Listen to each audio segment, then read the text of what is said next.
Hey, what is up guys? It is TechSpider here, and in this video I will be teaching you guys all about the basics of cloud saving on Scratch. So to show you the basics of cloud saving, I have two projects right here, Cloud Save Basics number 1 and Cloud Save Basics number 2. So we're going to look at both of these projects. So first let's look at the first one. So as you can see, it says press space. When we press the space bar, the value in the center goes up. I can press it as many times as I want, it'll go up. You can see we got it up to 19.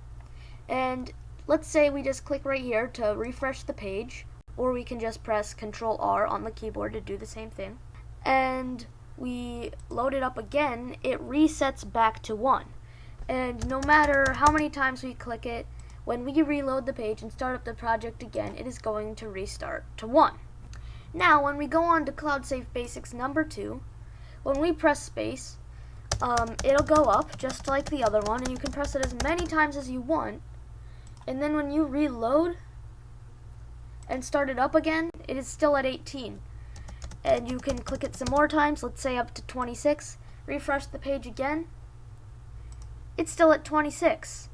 And even if you go onto a different computer and go to this project, it'll still be 26, and then you can click it more, and it'll still say the same no matter where you are. So let's take a look inside of both of these projects and see how they work.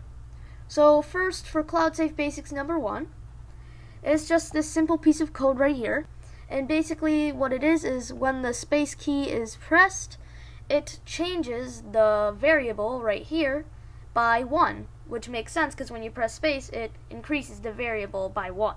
Now, remember that, and now let's go into Cloud Save Basics number 2. So as you can see, the code looks pretty much the same. When the space key is pressed, it changes the variable by 1. But as you can see, if you look right here, there is actually a picture of a cloud next to the name of our variable. And what this means is that this variable is a cloud variable.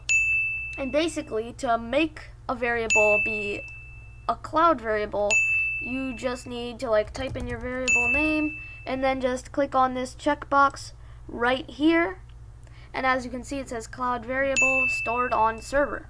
So basically, the reason that the cloud variable stays the same number no matter how many times you refresh the page or no matter what computer you are on is because cloud variables are actually saved on the Scratch servers versus when you just use the normal variable, which is saved using your computer's RAM, which means whenever you refresh the page or access it from another device, it's going to reset to the first number, which in this case is 1, which we could change to 0 if we want to.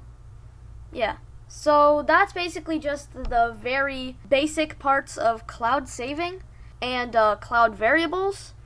There's lots more you can do with this, like being able to save your files for a game you made, or being able to get a world record high score for a game you made, and all sorts of stuff like that. But that's pretty much just the basics, so I hope that made sense to you guys. Both of these projects will be uploaded to my Scratch profile, TechSpider, with a capital T and S, so make sure to just check that out if you want to see the code as a reference, even though it's kind of short anyway. But yeah, that's pretty much it. If this video helped you, make sure to drop a like, and maybe even subscribe for more content just like this. And that's pretty much it. I'll see you guys later. I'm out.